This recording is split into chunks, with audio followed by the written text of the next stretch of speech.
Yeah,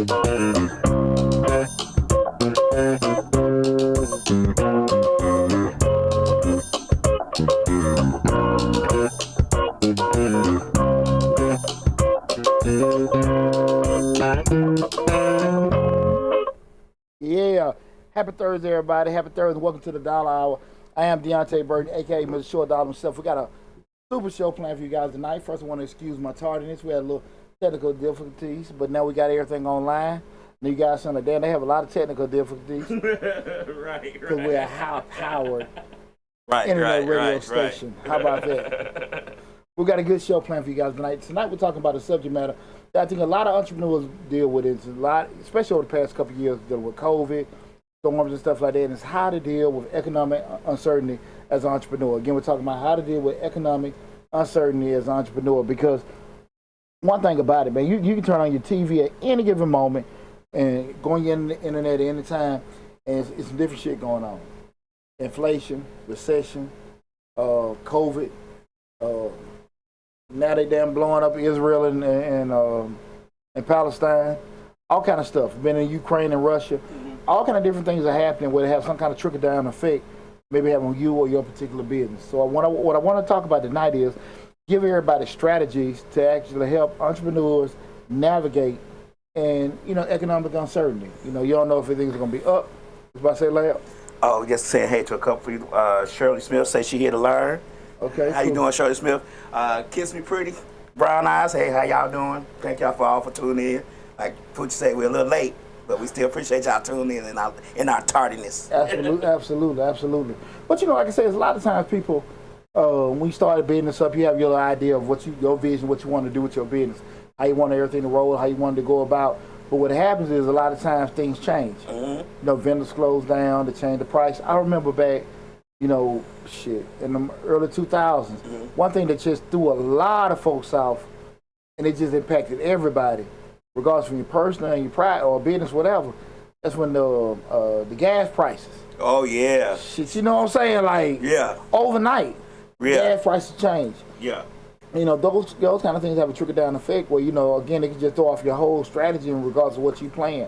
So what I want to talk about tonight is give everybody strategies and plans on what to do when you have economic uncertainty, how to help you adjust and pivot and move. That's why I talk about a lot of times in entrepreneurship. It's not about having one thing to have a blueprint and a plan, about how you want to go about things, but another thing is to be able to adjust, pivot, and move when things happen to you. You know what I mean? That's right. Okay, but listen, guys, right now, again, this is Changing Lives. I'm not Changing Lives, Mr. Short Dollar.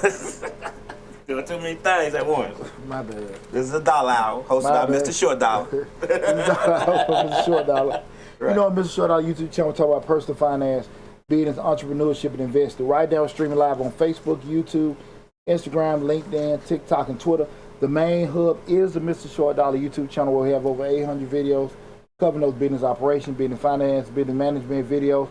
So whatever platform you are on, make sure if you have to leave, come back, came in the middle of the show, go to Mr. Short Dollar on YouTube, subscribe to the channel, take advantage of all the great information that we have currently on the YouTube channel. And again, we're talking about how to deal with economic uncertainty as an entrepreneur. I'm about to forget. Guys, if you have anything to add to the conversation, any question, anything like that, feel free to call in. The call-in number is 678-740-9894. Oh, man, let me put this on the actual before I go any further. That's right. Like we said, we run a little behind, so we got a few little things we got to put in there. And we're going to get this going. Yeah, well, feel free to add to the conversation. You got any questions, anything to add to it, 678-740-9894. Again, that's 678-740-9894. Dealing with economic uncertainty as an entrepreneur can be challenging, but there are strategies that you can employ to navigate these uncertain things effectively. Just a few tips. What I want to do is just go through a couple things I wrote down to help people out, when they're going through these particular things. Like I said, things change. Fuel prices, regulations, rules, different kind of tariffs, stuff going in, stuff going out. You're trying to ship the customers overseas, you got products coming in. All these things can change. Especially when we start talking about different taxes and stuff that imposed by them. So I want to give you guys strategies to help you about, going about everything. And the first one is, guys, you got to make sure when things are getting tough, things are getting rough, in regards to how the economy may be going, is the number one thing is diversify your revenue streams. You know what I mean by diversify your revenue streams. You may have a clear way of how you making your money. And one thing about it, guys, when you actually going through things that actually, you know, probably new to you or different, you got to be able to sit here and say, well, look, we've been doing it this way for years. But now we got to adjust. Okay. The man in the flea market used to sell 8 tracks. Uh-huh. Then he went to cassette tapes. Then he went to CDs. Right. And then he went to YouTube. Right. So pivot and adjust is a very important thing. Got to, because shit gonna change, right? Right. As long as we got innovation, technological advances, things are gonna change. You gotta be able to adjust accordingly, right? Right. That's how things go. You know, you can, whatever industry you are, technological advances are gonna make things more effective and efficiently. You can be on your old school, this is the way I want to do it type stuff. Sometimes you can get away with it, but the vast majority of times, you know, it's sink or swim. Yeah, we had to adjust. We had to pivot and adjust doing DIVOC. We gotta say it backwards because we won't get blocked. DIVOC, you know. Absolutely. I mean, you know, just keeping it real. You know, when I had the salon, you know, it was you know, we had to shut everything down because of that. When a pandemic hit, but then you talk about like a year later, so I hit all the girls up like, hey, got everything open. College Park said everything's open. They been in they shop. At home. I mean, at home for a year and a half. Like, what the hell they gonna give me money for? Right. You know. They been keeping all of it. Yeah, they ain't thinking about they messing their damn plumbing up, put all that damn synthetic weed down the pipe. But it ain't they plumbing. They pot me. Yeah, well, you know, crazy. But when that was happening, I had to sit here and say, well, look, and I found like different companies would actually let me rent out the some of the suites for photo shoots or some. You had a lot of you know, being in Atlanta, you had a lot of travel stylists that actually may need a suite. So like they had apps that came out. So I had to just use technological innovations to help me survive. You know what I'm saying? Like, but those are the kind of things that I had to kind of pivot and adjust because, you know, Mr. Tesla wasn't finna let me out of that damn lease. Okay, what kind of pandemic going on? Like He 15, him. He said 15 grand. He said, you want to get out of the lease, give me 15 grand. Shit. What can I say? Right. You know what I'm saying? So at the end of the day, I had to just find ways to navigate. And I think I did a pretty decent job of doing that and everything. But those kind of things you had to kind of just look at because, you know, from a personal standpoint, when pandemic hit, I looked at with the tax business, man. One of the biggest things that helped us out, and I share that with people all the time. When I was in grad school, we used Google Hangouts all the time. Google Hangouts. Zoom was kind of like no emphasis stages, so Zoom wasn't as much. But Google Hangouts, some of the go-to meetings, something like that. But most of Google Hangouts. Yeah. So when the pandemic hit, like, when H&R Block Jackson, a lot of places had to close down because of that. Hell, I just offered those virtual services through them. That you already doing. Hey, bro, at that point, probably 17, 18 years in the game, bro, I never made that much money in my life. Oh, wow. I never made that much money in my life. You know what I'm saying? I had just come out of the divorce, paid her money, and it was, like Chris Brown says, on and popping, baby. One good thing leads to another. YouTube was blowing up. Right. Tag business blowing up. Yes, sir. Living a good life. Yeah, there you go. Right. Yes, sir. Like my brother Kanye said. But nah, man. But that was just one of the things. Like with doing it, the technological advances that came around, and we was able to take advantage of it and stuff like that. But I'm just trying to think sometimes where, you know, it's been something with the innovation of the economy kind of hit, where it kind of bit me in the wrong place or something like that. But I mean, hell, when the shop closed and all that kind of stuff.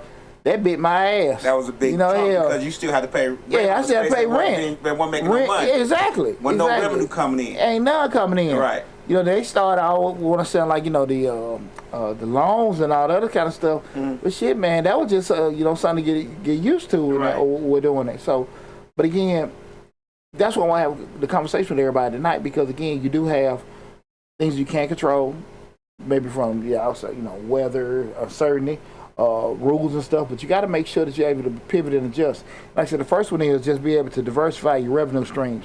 You got to be able to make sure that you got different ways your money coming in. And the first one, and we're looking at that, explore new markets. Look for untapped markets or demographics that might be interested in your product and services.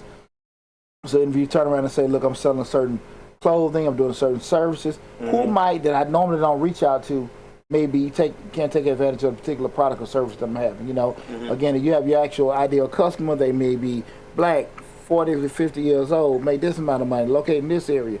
You might say, well, look, is it a younger group, older group, another race? Who may be interested in somewhat I can take advantage of, you know, taking advantage of my product. Remember, guys, the call-in number is 678-740-9894. Again, 678-740-9894. Second part of that is for diversifying revenue stream is product diversification. You can offer complementary products or services that can cater to different customer needs. Again, you may have actual cleaning business. You may say, well, look, man, we can't do this. We may offer window cleaning. We may offer furniture cleaning. We may do pressure washing. Those particular things, you know. If you actually have something, we may do laundry services. Just kind of other things you can kind of push out a little bit more, because if this going slow, but there are other things we can do. We ain't just got to shut stuff down because we have the capacity to clean or service certain things. Maybe offer a couple of different services that's still in that family tree that you guys can take advantage of.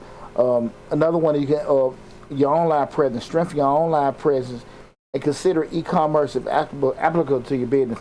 I think a lot of times people don't realize how much money they lose by not necessarily having an online presence. Guys, everybody live off their phone. Everybody lives off their phone, you know, with everything they do. You kind of, you're doing an injustice to yourself if you don't have some kind of online presence, be it from an actual commerce standpoint or informational standpoint. Because first time you tell folks you do something, you want to actually act like, this is not a side hustle, this is actually a business, people want to Google you. Yeah, they definitely want to Google. People want to look you up. Yeah. So, yeah, you know what I'm saying? The Google is mostly to see if you're legit. Yeah. Shirley Smith said, what about government contracts? We're going to get to it. We're going to get to it. Yeah, okay. Well, hold on, cowgirl. Hold on, cowgirl. I got you. Okay. Hold on, cowgirl. I like that. We're going to get to it. That was one of my notes I put down, but a little bit further down. But, you know, just diversifying your revenue streams, being actually understand that, listen, just because the normal way I particularly get my money, we have capacity to do other things. So we have to stop. Just got to make some adjustments. Okay. And that's the beauty of business. When you actually out here doing stuff, you don't realize until you start doing it. I can do a lot of other stuff. Right. I'm not really pigeonholed down into this one particular thing. That's what happens to a lot of times. You know, just when we're at our jobs, we're there for a while. People say, man, you know, well, look, he's an accountant. Now I understand. Well, I can do management. He can do forecasting. He can do marketing and stuff like that. But people actually lock you in a particular place, and you do yourself an injustice being in business when you do that to yourself. Okay. Like, this is all we do. No. We can do other stuff too. And so I think that's where we got to kind of look at it. And remember, guys, one thing I do want to say to everybody is just be straight up. Do not wait for things to go bad to actually start thinking about other things you can do. It may not be advantageous to you to actually do the other services at a particular time, but always keep in mind other things you can do. Right. And be planning for the worst. You know, if certain laws change, certain things, whatever. I have, being in the tax business over 20 years, when I started back in the game, you had the rapid refund and all this other particular stuff. Right. Congressional laws came in and stuff, and people couldn't do certain things. A lot of changes have came to the tax business over the past couple of years. Over the past 20 years, I've had to adjust and change, the way we move, where we market, different products we offer, and everything. I had to make those adjustments. So that's why I say to people, always be kind of looking at, when we start talking about economic uncertainties, you don't know what could happen as far as from a legal, governmental, law, all that kind of stuff happens. You got to be able to pivot and adjust. So that's why I want to kind of get in the mindset, everybody, always when you're in business, something happened. Always think about the what ifs. Never, ever, ever, ever, ever get comfortable. Never get comfortable. Right. Because things are going to change. They always do. Like I said, as long as we got something called technology and innovation, things will change. Right. No shape, form. My brother here sitting on the ones and twos. Right. We celebrating 50 years of hip hop. Right. I'm sure Lab remember the crate days. Yeah, I'll carry many a crate. Lab remember the crate days. I've carried many a crate. Who the hell carrying the crate now, Lab? Not many people. Nostalgia with the albums, but nah. If you doing regular gigs, you're not carrying no crates. It's just not possible. Yeah. But you never know what somebody's gonna ask for one. Yeah. And for two, you just want to have enough in your repertoire to make everybody keep dancing all night long. So, to me, innovation was a great thing.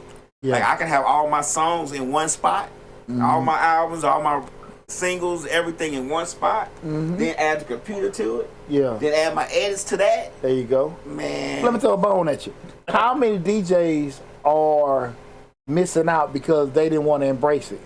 And they look like, I know you like you said, yeah, some nostalgia fans want to do it. Yeah. How many cats you think out there that really like, I ain't doing it? I think when it pivoted more towards it, they lost out. But now, those people, the nostalgia people who carry the crates and do all that, are considered, how you put it? They get less, like you said, online presence. The online presence for them is bigger. They get more views and likes because they do pull out the records and albums and figure out how to mix and blend and scratch and all that with the records and albums versus a person who's on this computer. I don't know why it's switching like that, but it's actually harder to mix on albums than it is on the computer. Gotcha. The computer lines up stuff a little bit more advanced than the turntables do. Gotcha. So it's a little harder. So people look at that now as you're a great DJ if you could do that. So you think that's what that is? Like, do you think that's a decent example in regards to looking like, being able to embrace technology and stuff, missing out and stuff? I always say you should learn how to do it all. I know how to mix on all the equipment, the turntables, the CDJs, the controllers. I can mix on all of them because for one, you never know where you're going to go, what they're going to have. Sometimes if you go to some of these events and festivals and clubs and they have their own equipment, then they not necessarily have what you work on. So you got to work on all of it so you'll know how to work with all of it. So, Good point. I just think yeah. Yeah, no, good point. Guys, remember to call in number 678-740-9894. Again, 678-740-9894. We're talking about how to deal with economic uncertainty as an entrepreneur. Your mama say hey. What's up, Mom? What's going on? Maria say good evening. Good evening. Right, Welcome aboard. The second thing is maintain a healthy cash flow. We always know in the world of finance, cash is king. Cash flow management. Keep a close eye on your cash flow. Monitor your accounts receivable and payable diligently. Guys, you got to make sure your cash coming in. You being busy and you got money in the bank, two whole different things. One of the big things that a lot of times people in business forget, especially a lot of times you actually get into that new business euphoria. You're busy, got money coming in, but you also got a lot of money going out. So you got to make sure you monitor your cash flow. Have that emergency fund. Have an emergency fund that can cover several months worth of experience. Let me ask you a question on that. How many entrepreneurs or small businesses do you actually think does that? And percentage-wise, how many percentage-wise small business entrepreneurs do you actually think do it the way you just said? I think probably 20%. Okay. Actually do it like that. 80% of them don't do that. And that could be because they don't take it serious or they don't have the capacity to do it. What I always say is, and I understand things happen. And I've done videos and information in regards to that. Guys, it's not about having 6 to 7 months, like we said, several months of expenses on hand. You got to have access to capital that can cover it.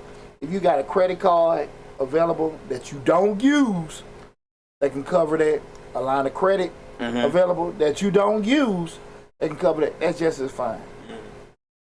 You just want to have access to the capital. Right. And what we always say, guys, get access to capital when you don't need it. Okay, so that's what I'm saying. So it's not an issue of saying, I got to have all this money saved up. You just want to have access to it just in case. Okay. You know what I mean? Okay, I get what you're saying. And I think a lot of times what happens, people are too impatient because you don't have to have that kind of stuff in place to start your business up. But when stuff happens, or not when stuff happens, people not able to survive certain events because stuff done got slow. Well, let me ask you another question with regards to that. We just had a year or so ago, we had the pandemic, and we had a lot of businesses closed during the pandemic. And I know the pandemic lasted a year or so, or 2 years. How much do you recommend they have? Because doing it like you just said, business, how long, we don't know exactly how long the issue that happens. It's not what if it's going to happen, it's when it's going to happen. We just don't know how long. Like some of those businesses may have had a year worth of finances available, and then it went into year 2 and it became a problem. I'm gonna be very honest with you, Lab. It's just me speaking. I think that when the pandemic hit, the way the government stepped in was exceptional. Okay. I think the problem come up is people actually got government funding, they just misused it. Okay. So bottom line, you could have got if your shit was, here's the thing, if your shit was legit, structure-wise, everything set in place, you had access to get funding that could cover you, right? So that was in place for you to do it. And here's the thing about it, we can't sit and cry about spilled milk if we don't have all our I's dotted and our T's crossed. So when something happens, like, you really have a business, you just doing something on the side. Right. I get it. So, but I will say this, as far as like, it was enough stuff in place to help you. Now you turn around and got $100,000 disaster loan, you want to go buy your Range Rover, or got your living room suit, I mean, that's on you, right? But there are things in place to help folks. Okay. I'm just keep it real. My personal opinion with that, I just think a lot of times people actually, the thing that's gonna make you successful in business is the thing that's gonna hurt you, and that's being disciplined and being straight up. Right. Understand? Look, I just got $100,000. Let me allocate these particular funds. That's saying now I got this money. I'm gonna take care of this. Maybe I get it back later and I cover that stuff. I mean, if you're actually gonna be disciplined and stay on top of everything. People say to me all the time, "Well, look, Poochie, you sit down on social media drinking and smoking and doing this all during the day and stuff like that." But I'm super structured. Right. I'm super structured. They don't see you at 2 o'clock in the morning. No, they ain't see me. No, exactly. Exactly. And that's fine. I share that with people. Right. But at the end of the day, people see what they want to see. People hear what they want to hear. So to answer your question is a lot of times, I think just in the case of the pandemic, there were things in place to help people. Now, people took advantage of it or not, or did it the right way. Now, people damn sure took advantage of it and got the money. But if they actually applied it the correct way, that's probably a different story. If that makes sense. So I think that's what was happening more than anything. You know what I mean, Lab? So again, tonight we're talking about how to handle economic uncertainty as an entrepreneur. Call in number 678-740-9894. Again, 678-740-9894. The third thing you can do, just a tidbit, is operational efficiency. Cost optimization. Identify areas where costs can be reduced without compromising the quality of products and services. Hey guys, here's one thing about it. When you have to look at when you're actually doing a particular service or producing a product, we always got to look at kind of cost optimizations. Because what people get confused is, and I hear people all the time, especially being in cigar shops, I made $300,000, I made $400,000, which is true. But they made $400,000, but they spent $375,000. Okay. They didn't bring home number $25,000. But they'll never say the totality of everything. Well, I always say numbers keep you honest. Yeah. And we start looking at actually the things that actually go into the actual cost of your business. I'm selling bikes, but I'm selling bikes for $100, but the material made the bikes is $75. I'm bringing home $25 per bike. Can I go find other products where I can get it cheaper? But like I said, I'm not compromising the actual service or the quality of doing it. Having due diligence, or actually looking for other vendors. I'm sorry, I didn't mean to cut you off. When you said that, it reminded me of, a lot of people say, well, why does the neighborhood store cost so much more money than a Wally World? Because Wally World has other things that can drive down the cost of some of the things that they're selling. They have which they cost optimization. They have a way of tamping down those prices. And they don't tamp it down a lot, but they tamp it down more than mom and pop, or more than a specialty shop. A specialty shop that may just sell bread, and the same bread you might get at Wally World for $2, they selling it for $5. And you're like, well, why is that? It's the same bread. But they're a specialty shop. And Wally World's not only selling bread, they selling milk, they selling juice, they selling drinks, they got to change a tire, they can change your oil. You get what I'm saying? Like, yeah.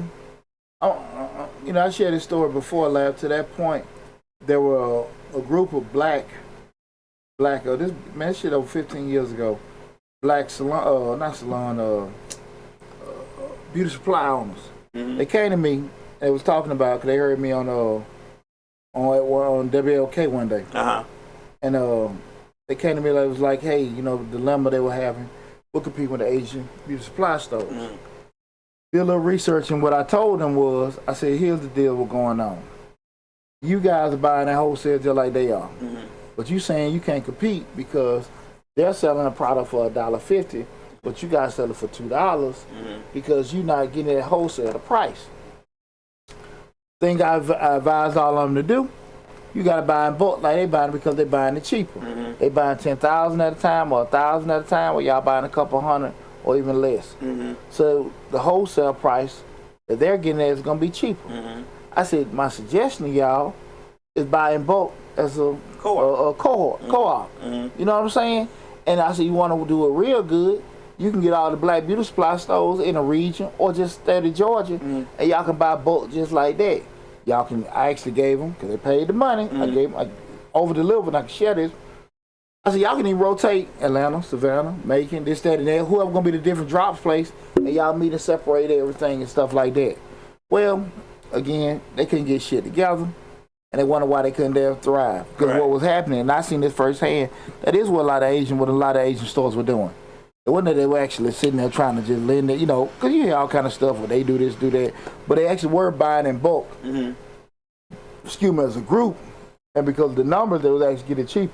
So, I mean, it's not like a brain surgery. Right. But shit, me, Lab, and somebody else can get something for 50 cents as opposed to buy ourselves for damn 75 cents. Right. It's a damn no-brainer. Right. But, you know, you worrying about, if I don't feel like driving Savannah, I don't feel like driving to Macon. Right. When you saving thousands of dollars and being able to sell it and make money off of it. Majoring and minor.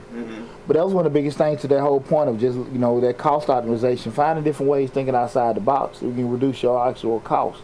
Like I said, doing things like that, maybe bulk buying from a co-op standpoint, looking for new vendors, looking, you know, using, you know, I mean, shit, you can, people looking like on Alibaba. And get different vendors and stuff like that, you know. But you don't want to. A key thing: do not compromise quality. You don't necessarily want to compromise quality with certain things, but just thinking outside the box to find certain ways to do that. And that's just that cost optimization. Other ways: automation, repetitive tasks to improve efficiency and effective operational costs. I use a company called TubeBuddy with the YouTube channels, and they do a lot of bulk processing.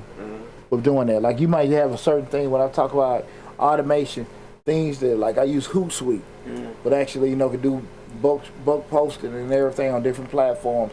We use StreamYard, where we're streaming all at the same time on Facebook, YouTube, LinkedIn, and Twitter. Those are aspects of automation. Where actually we can take things where instead of, you know, when we first started this channel, we got 3 or 4 computers down here doing stuff. You know what I'm saying? Like when Jonah was here, we got all these damn computers and different stuff. We were trying to get on different 4 platforms, got all the phones going and stuff like that. With automation and stuff like that, we was able to actually spread it out from like one hub. And taking advantage of it. That's right. Taking advantage of it. That's the thing about it. Just being able to take advantage of automation and be able to use it, you know, make it useful for us. I'm sorry if I'm pronouncing it wrong. Look from a Heavenly Touch Loving Cleaning says that they work together and we don't, and that's part of the problem. I'm talking about buying in bulk as a co-op. Yeah, and that's the thing about it. At the end of the day, math. And sometimes that be one of the biggest things I tell people is that we get caught up a lot of time in feelings. And like, look, man, you don't want to listen. I don't like Lab, he don't like me, so we ain't gonna do business. We stupid as hell. If you can sit here and me and you can go together and we can get a product cheaper going together, we can put them feelings to the side. You know, and everybody knows I cut my teeth growing up in white corporate America. And I seen them guys, they did not get along. But they weren't gonna put that shit to the side because the deal was the deal. The deal was the deal, right? And so a lot of times when you can't say, you don't have to like somebody. Now again, you gotta at least trust them. The whole thing gonna flip flam you and do you right. But at the end of the day, shit, they try to make money just like you are. Because you don't like them. You remember that scene from Snowfall? You ever look at Snowfall? Where Frank was getting on Leon, talking about he ain't like the guy, Man Boy. He said, like how you looking at me. He said, man, I done made this operation. And you tripping because you don't like how he talked to you? It's business. Yeah, this business. You don't like how he talked to you? Put the feelings aside. Man, come on now. All that kind of stuff. We trying to make money. Because I ain't got to like you, but I can respect you as a business person. And the deal going to be the deal. And that's the thing about a lot of times. I'm a big proponent. I ain't really too cool on me and all my damn cousins living in the same damn house. Right. I stay far away from everybody that's far away. It's close enough. If you really want to see me, you can come. Right. But it ain't close enough if you want to come. Everybody will be so quick to come to my house. I'm not a big proponent of 89 of living in a damn house. Right. Live how you want to live. I'm not that dude. Right. Okay? Right. I like being by the hell by myself. But when it comes to actually doing business and stuff like that, I'm a big proponent. Like, look here. I trust you. You trust me. I know you on your up and up. Right. Let's go out here and make this money. Right. When y'all, you know what I'm saying? With certain things and stuff like that. But that's how you know you actually deal.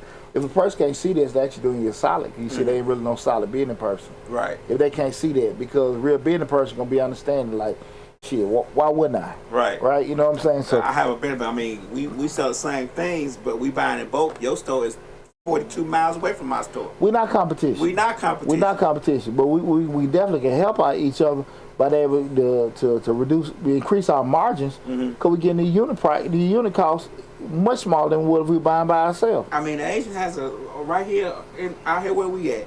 There's one on this side of the street, and there's a hair store on this side of the street. Both of them do decent business, I guess, but they literally on the same block, literally 1,000 steps away from each other, and I bet you they buying both. Listen, what I'm saying, if me and a couple guys from Macon and Savannah, we decide to buy all our hair care products together, it'd be a no-brainer. No brainer. We rotate, like I said, we rotate the pickup spot. Man, I gave all these folks this stuff on paper. And they were just so, no, why we got to drive here? They couldn't understand that. They didn't get to the... But they not even, it's like when they processing that, nobody finna buy your $4 grease. Right. Well, they can go to the Asian and get it for damn $2. Right. And they ain't even processing. Listen, we trying to alleviate that. Right. Because we do know from, it's like, people, regardless how people feel, if all things equal, they're going to go to the black person. Like if I'm black, I'm going to go to the black person. The white person going to go to the white person. Right. Now, if it's just like a drastic cost, and we can talk the unity stuff all we damn want to. Right. But at the end of the day, like, shit, I don't have $4 to pay for your grease. Right. You know what I'm saying? I want to, but I can't. Man, we in the grocery store picking up, putting back $20 meat to get the 1968 pack. So what you think we gonna pay for? You get what I'm saying? $4 worth of grease, and we putting that something for 40 cents. Absolutely, absolutely. Again, tonight show we're talking about how to deal with economic uncertainty as an entrepreneur. We're going through a couple of tidbits that can help you guys. If you are an entrepreneur, you're dealing with economic uncertainty. Like I say, anything that may be coming up in the economy that you had no control of, pop-up stuff and everything like that, how you can pivot and adjust to make sure you got successful business, okay? The next one we're going to go through, and again, guys, the call-in number is 678-740-9894. You got a question, want to add anything to the conversation, feel free to call in. 678-740-9894. The next one is customer focus. Two key things. Customer retention. Focus on retaining existing customers, provide excellent customer service, and consider loyalty programs. When you're going through stuff getting rough, I mean, the hour you spend just to put that craft in a nice little message to your customer base can provide volumes. Let me tell you something, dog, and I'm just be straight transparent. When I went through my divorce, I know I was tripping like for a year. My head here, man, she gonna do this, she gonna take this. You know, I'm all screwed up in the head. And I know a lot of customers, especially them customers I had over 10 years, like, what the hell going on with Deontay?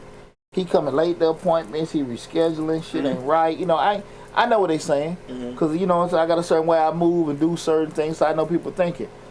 I sat there and did a bulk email.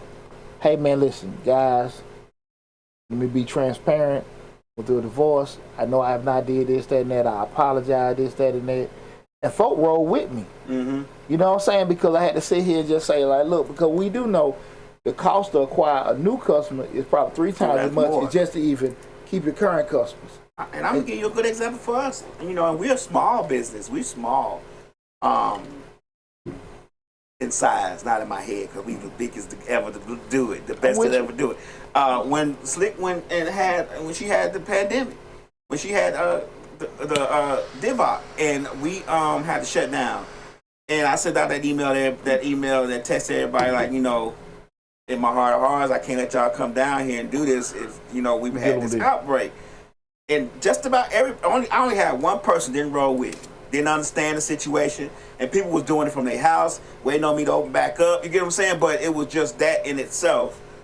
Everybody stayed with me. Everybody rolled with me. You know what I'm saying? You know, just something as little as birthday cards, condolences, congratulations when babies happen and stuff, go a long way. When stuff get rough, people ride with you.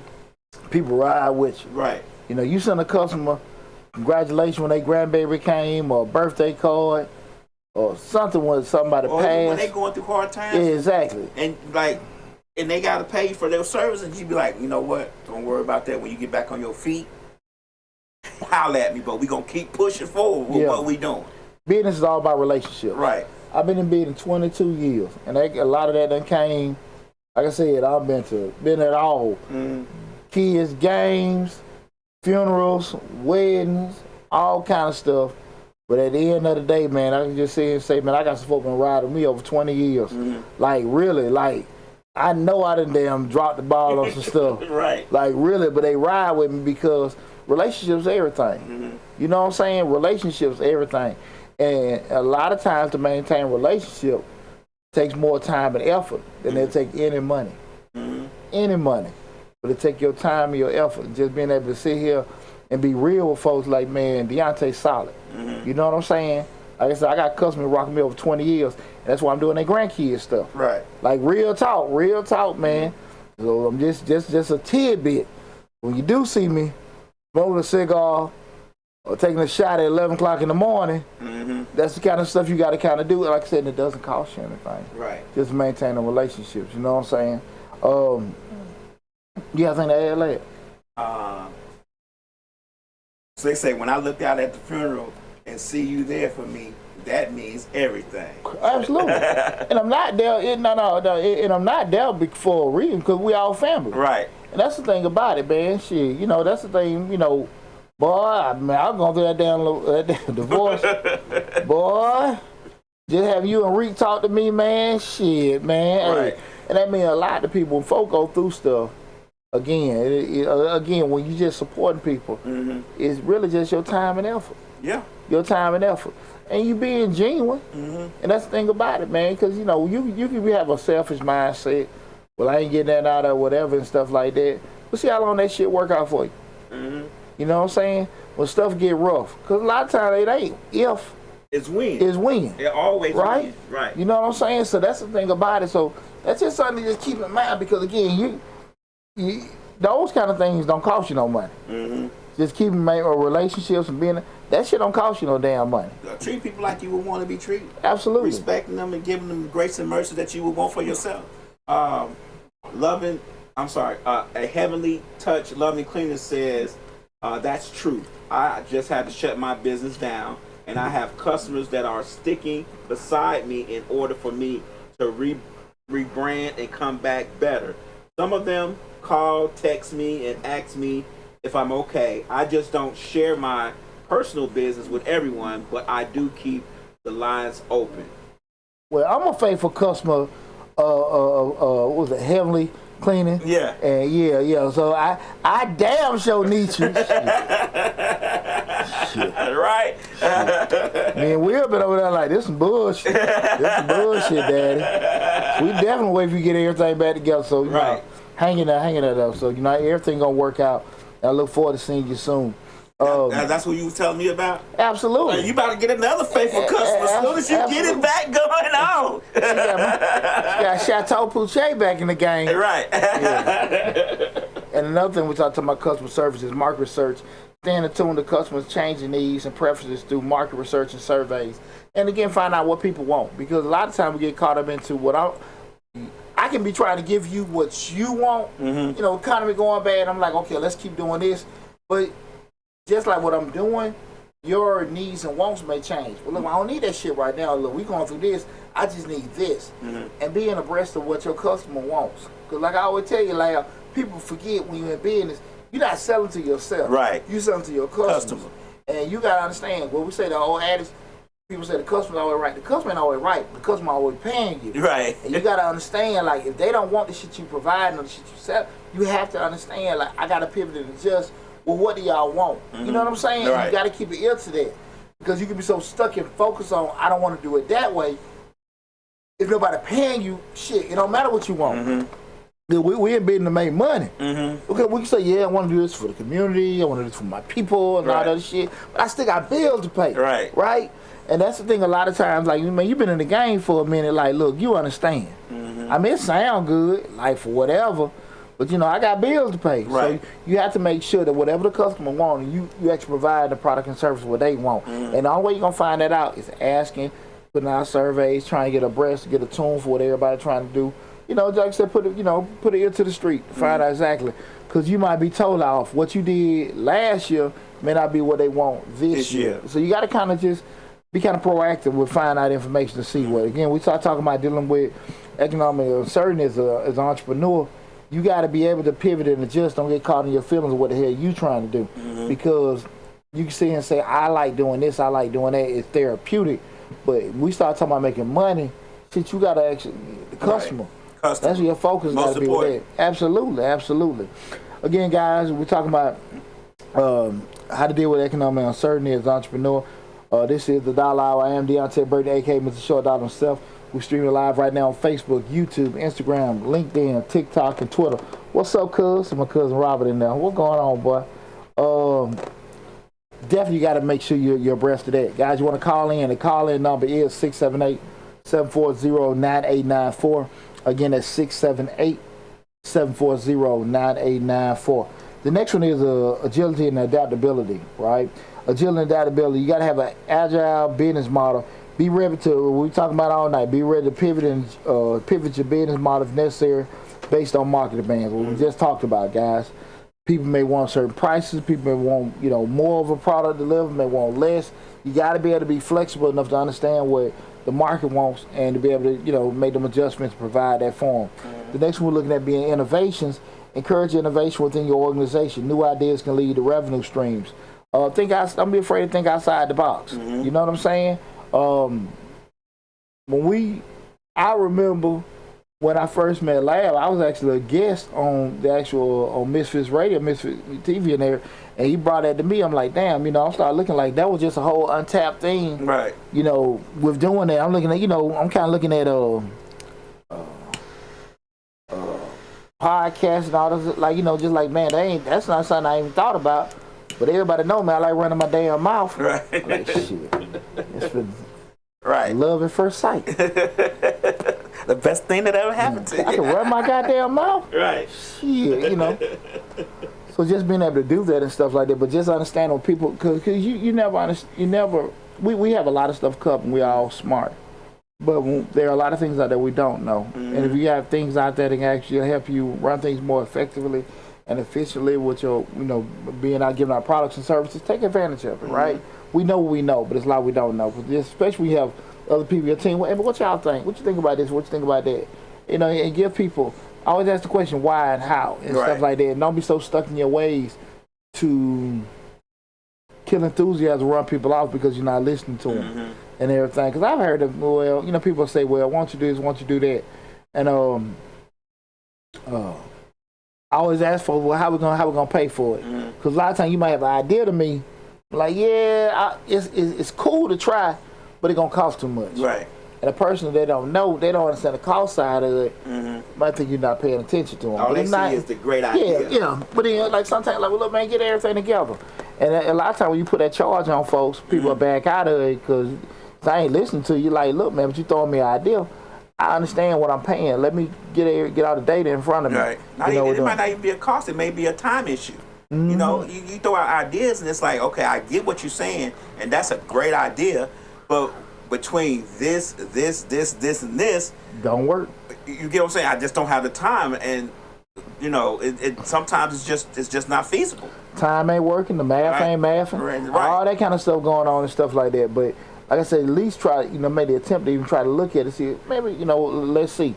But, put the charge on for it. Like, look, if you're going to bring it to me, cool, just bring me all the data so we can make an informed decision off that. We ain't just, going because, just like in business, you'll be at no shortage of getting ideas and suggestions. Right. But at the end of the day, look, give me the whole package. Right. then we can look at it and go from there and stuff like that, you know. But have the actual the response ready. 'Cause that's why I say a lot of times, you know, people can get in their feelings and say you're not listening to them. I'm listening to you, but you just give me out words. Bring me all this stuff, right? So I can look at how much it's gonna cost me. Like you said, what will be the time constraints? How we'll be able to navigate that with everything we're doing. And a lot of times people don't want to provide you that because now they got to take some kind of effort to get everything in behind their advice and actually prove it. And you know, I ain't listening to you, dog. You just kind of quit, really, when I gave you the chance to give me the information, and that happens a lot. The next one, guys, do some financial planning. Scenario planning. Prepare for different economic scenarios. Have plans for best case, worst case, and most likely situations. When everybody give me quotes and give me ideas when I deal with vendors and contractors, worst case scenario, what it gonna be? And I had a brother sitting there and tell me, he's like, well, I don't want to look at it like that. I gotta look at it like that. I can forecast for that. So anything, if something can come in better, I was ready for the worst, right? Have all the kind of things set up and stuff. And typically that's how we try to do stuff in the financial world. We do forecasts and budgets and stuff like that, worst case scenario. And the reason being, if things go under budget, you look like geniuses. Right. But you sit there and try to plan on best case. If this don't happen, that don't happen, and things kind of go over, you know over budgeting, you kind of run in the red. People are looking like, well, you know, what are you idiots doing? So you want to make kind of plans on worst case scenarios, because you're looking at worst case. I know I can get it cheaper, but let's just put this down just in case. Right. But if you do that kind of stuff, like I said, guys, remember, words help you dream, but numbers keep you accountable. People stay away from numbers because, again, they ain't ready for that smoke. They ain't ready for that smoke. Yeah. But always remember that, guys. Numbers keep you accountable. Numbers will keep you accountable. So don't shy away from it. Theo said first timer, and now a subscriber. So you got to do subscriber. I appreciate you. Welcome to the family. Welcome to the family. Who was that? Theo. Welcome aboard. I think that's Theo. I'm sorry if I'm saying that wrong. I apologize, but it looks like Theo to me. Theo, I got them 9 o'clock eyes. Yeah. It's all good. Don't shy away from getting a financial advisor. Consider consulting a financial advisor who specializes in business and get tailored advice. Guys, you guys know I charge $2.10 an hour. That public information when I run my mouth, and a lot of times people call me. I know this week probably 10 calls, whatever. Hey, you know, just want to talk to you about this, that, and that. I said, look, that's cool. Book an appointment, this, that, and that. What do you charge? Everything there, $2.10 an hour, $175, 30 minutes. You want somebody to give you the blueprint, right, to make $100,000, but you don't spend no damn money. You want it for free. Like I tell people all the time, Google. Hey, look at the Google reviews. Right. Look at the Google reviews. I'm 22 years in the game. Right. You can look up this kind of stuff and everything. You know what I'm saying? It's 4.9. I know who that damn won. I know who the hell that one is. Already. I know who the hell that won. I know who the hell that one is. Right. You know what I'm saying? Right. Hey, I know who the hell that one is. Right. And I'm just saying, hey, listen, guys, you can't expect folks to give you. You cannot have these damn superstar aspirations, but damn, bum ass damn won't budgets. You just can't do it. Right. And that's being real. Right. Well, it was one time it was a photographer. And he said, you know, I always go to these people and shooting videos, music videos. He said, I always go to these people about music videos. And, you know, we was interviewing, I forget who his name was now, I'm sorry. He says, I go to these people with interviews, the first thing I say, they want to shoot a video. I said, well, what's your budget? You know, what's your budget looking like? So we can make adjustments accordingly. And they say, you know, give him the lowball number, and he'll say, well, you know, you can't rent a Bentley and a Ferrari for your video in a mansion on that type of money. You need to come back. And he said, oh man, we could do it for that. You just gotta. And he's like, no, you can't do it for that. You can't expect to look like a millionaire in a video on an EBT budget. It just don't work that way. I'm tell you an aspect of business that a lot of people try to ball on and they negate, and that's advertising. People do not want to spend money on advertising because they feel like they can do a lot of stuff on social media and get traction, which is true. But you cannot advertise like lifeblood of a business, and because people don't necessarily want to do that. You know, if I run on the low, let's say we do a basic return, like say 350. I can run that just 350 bill to have me reach at least 10,000 people a month, right, on Google Ads. So it behooves me. One customer gonna pay for it for the month. Right. We just talking about stuff on the low, and you want to sit here and just, I don't want to do that. I want to pay that. But, hey, pay the cost, be the boss. Right. And again, you don't have to. We start just talking about just being sustainable. Something you just can't avoid. You know, we're doing it. You know, man, like I don't want to spend this. I don't want to do that. We can't do it. Something you can't afford not to do. Right. Make sense? So Right. that's one of the things I will say. That if you can get skilled advice and things like that, we're in a world, a technological world, where you can actually, find certain people. Trading Code said champagne tastes better with beer money. What does champagne taste with beer money? Yeah, champagne tastes. Champagne tastes with beer money. Right. Slick say. So it ain't gonna work. Trading Code. People say. Slick say people will stop in their tracks when it comes to money. Yeah. We ask them what's the budget. I told you the first time when people call taxes, what y'all charge? Right. What y'all charge? Shit, I'm short dollar, not low dollar. Shit, I'm insured. Right. I got all these damn firewalls set up. You ain't gonna, your social ain't gonna get compromised with me. Right. You know what I'm saying? Unless they damn one of them. What's the little four-way? The little mask. Yeah. Whatever them damn folks. The hackers. Supreme hackers. Yeah. Yeah. But you ain't gotta worry about none of that stuff. I stand on it. I'm insured. All kind of stuff happen. I stand. You can find me 24/7. I mean, it ain't gonna be that. I get them calls all the time. Well, I went to somebody, they messed my stuff up. Well, I should have went with you the first time. Shit, it's gonna be high. I charge you one thing to do it. I charge double to fix it. It's gonna be hard to fix somebody else's problem. Shit. That's the damn truth, man. That's the damn truth with that one. Right. Definitely the truth. I gotta fix it, huh? Shit. Ain't gonna roll like that. Again, we're talking about how to deal with economic uncertainty as an entrepreneur. The next one, we're talking about government support and networking. I think the young lady had mentioned that earlier, but this one wants to get in regards to the government support and networking. Government assistance. You can stay informed about government support programs and grants that might be available to entrepreneurs during economic downturns. Kind of what I was saying with the pandemic, the PPP and the disaster loans. A lot of other different products and services were available to people. But guys, you gotta always understand. It's one thing to get access to capital. It's also being able to know what to do when you get money. You still gotta be disciplined. You still gotta be plan things, be strategic. Because there are a ton of information on the internet with telling people how to get, all kind of loans and credit cards and things like that. But if you're gonna run a damn card up and all this other kind of stuff and do things wrong, you still gotta pay them back. Right. So you can't get away from that aspect of, you know what I mean? That seems like that's what a lot of people try to actually avoid. Right. I want to get this money, but I understand get it back. It's about getting the money and paying. I was thinking earlier, had a conversation with my homegirl earlier the day. We were talking about somebody asked me to, I don't be giving them down before his shit, finance a play. And I got $3,000. They were just telling me how they can get $3,000, from me to do the play. And they can do this. They can make all kind of money. They can do this. They will have it. They play. They had the whole thing lined up, right? But I had to stop. Hey, bro, what the hell you gonna give me? Right. What I get out of it? Like, I ain't giving you no damn money. Like, I need your title. Right. Your good title. Right. I need everybody's stuff. I need some, you know what I mean? And I want more than $3,000 back. Right. But he was just like, nah, like that had never ran across his damn mind to damn. When I asked for a girl title, like, nah, I gotta have some stuff to see here, Right. But he like that hadn't even ran across his damn mind. He had a lot of plans with my money. And you gonna make big money off your money.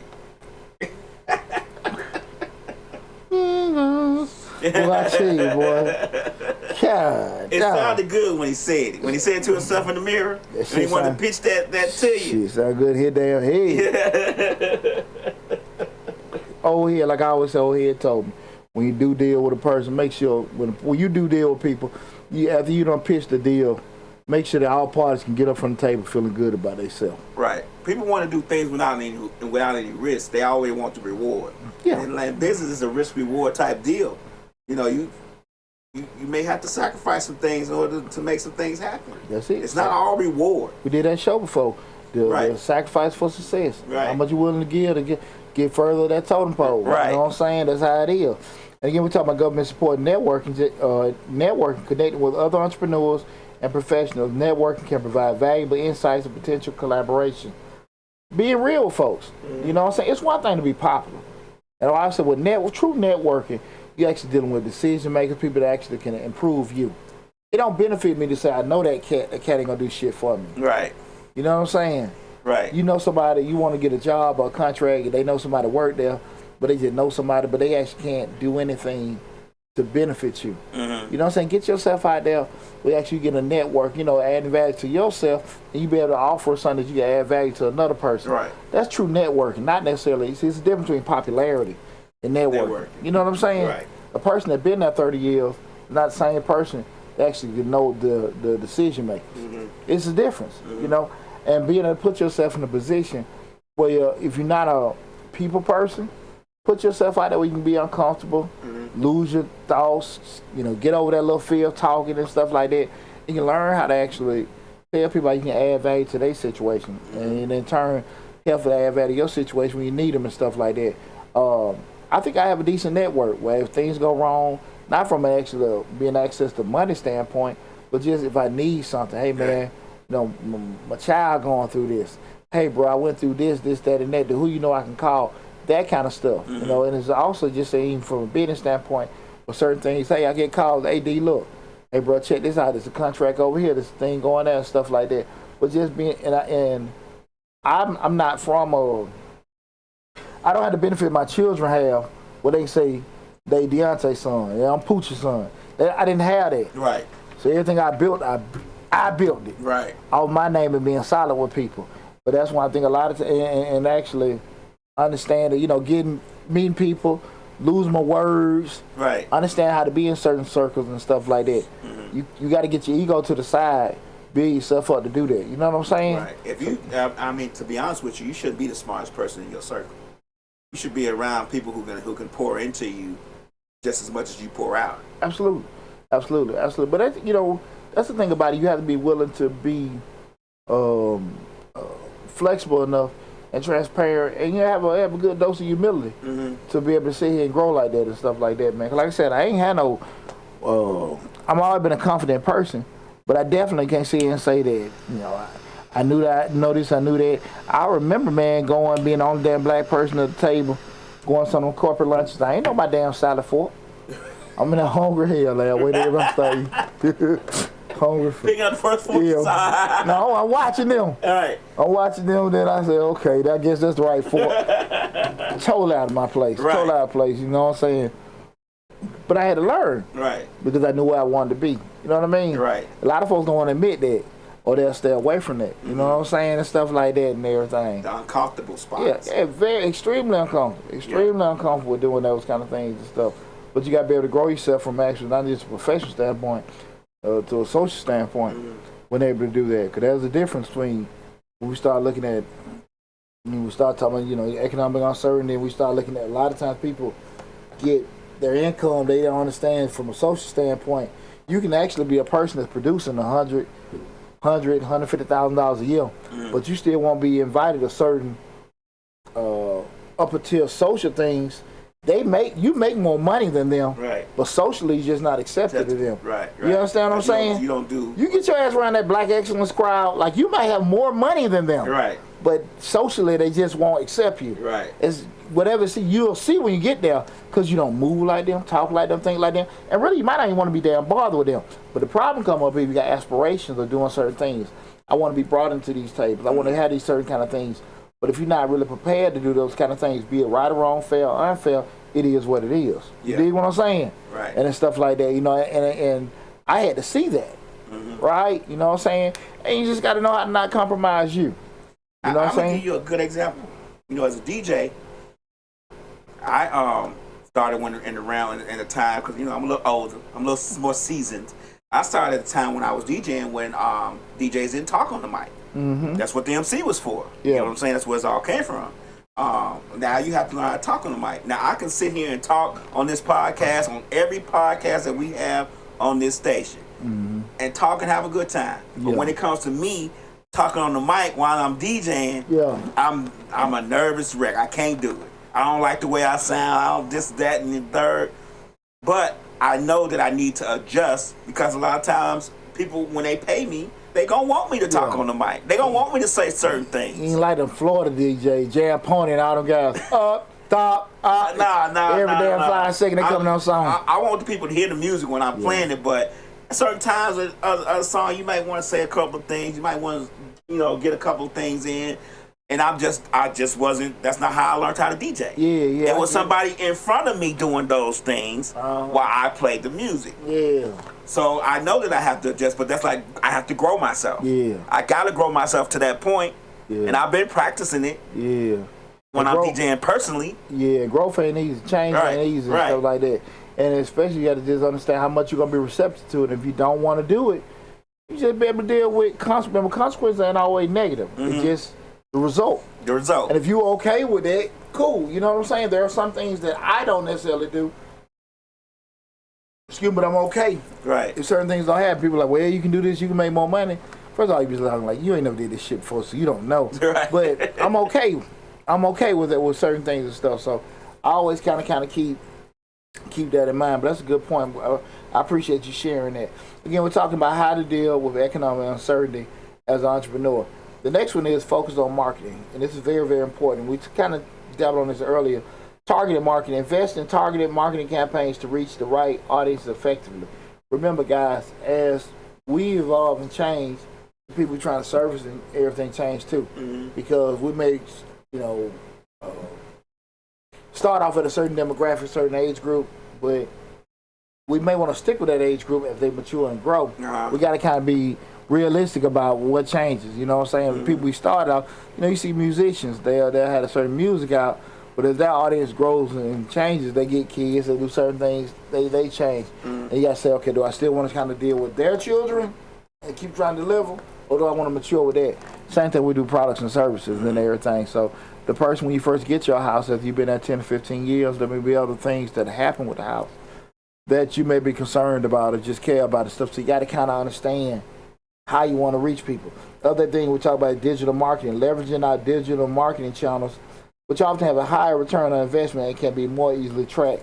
That being when you pump it in social media, what we talked about earlier with the Google ads and stuff like that, you actually can track that kind of stuff with doing it and stuff, but people avoid things a lot of times because they don't necessarily unfamiliarity, don't want to spend the money and stuff like that, want to go the cheap route, just posting stuff online, and you're only going to reach the people that actually know you. Right. Maybe somebody shared and all that kind of stuff, but when you see them just pay a couple more dollars every month, they're going to send out to a target market or a certain audience that value that you want to have access to if you didn't do that, right? Because again, with the posting, you're only subject to who you know and the people that you do know, them forwarding it, right? And that might be okay, but most times it's not enough.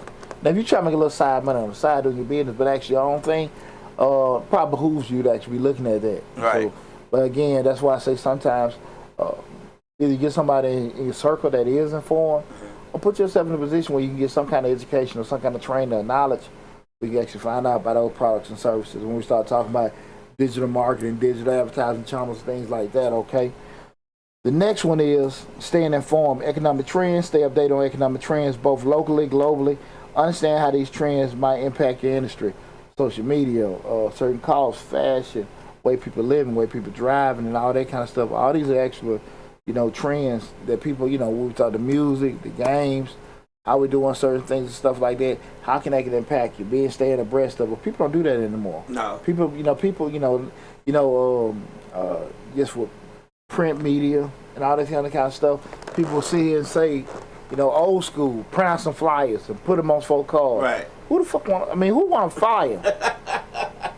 It's just gonna mess up the parking lot. Like I say, everybody live on their phone. Right. Everybody live on their phone. So you got to sit here and say, like, what am I doing? I want to do. Am I doing what we can get access to people, what people want to see? So those kind of things, we understand the trends. And lastly, guys, this is the most important thing. Be straight up with you. Got to take care of yourself. Stress management. Entrepreneurship can be very stressful, especially during uncertain times. Take care of your physical and mental health to stay resilient. When things get rough, you question yourself, question your business, question your friendships, question your family, all kind of stuff. You know what I'm saying? I think I'm a very super confident person. But if I sit here, I want to sit here and lie to you and say, like, damn, man, I'm doing this shit right, what's working and stuff. And that's what every business I done, you know. This channel, the tab, I mean, all kinds of stuff. We like, damn, what can I be doing different? What can I be doing? Everything's hit. Okay, that worked. But really, the work is just, might be a different cycle. Regardless of how things happen. But you got to be willing to go through stuff. And a lot of times, people just ain't willing to go through stuff, right? And you just got to sit here and say to yourself, keep it even keel. You know, if you put the structure in place, forecasting, projecting, you got the structure with the rules and stuff like that, that'll help you navigate those kind of stressful moments a whole lot better than you just shoot from the hip all the time. Right. Structure helps out a lot of stuff. You know what I mean? Everybody wants structure, right? Right. You know, children want it. People can't handle it. They get forced on. They go to jail. All of a sudden, everybody taking a bath. Everybody standing in line and all that kind of stuff. You got to go to jail, do that.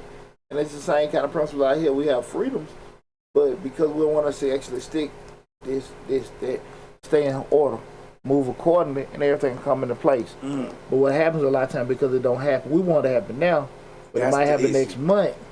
That's how it is. We always want it now. It takes too long. I function in a business where it's like I share this all the time. We finna start hiring for tax preparers in the next couple of weeks. We got a course and all that kind of stuff going on. Advertising and promos going in.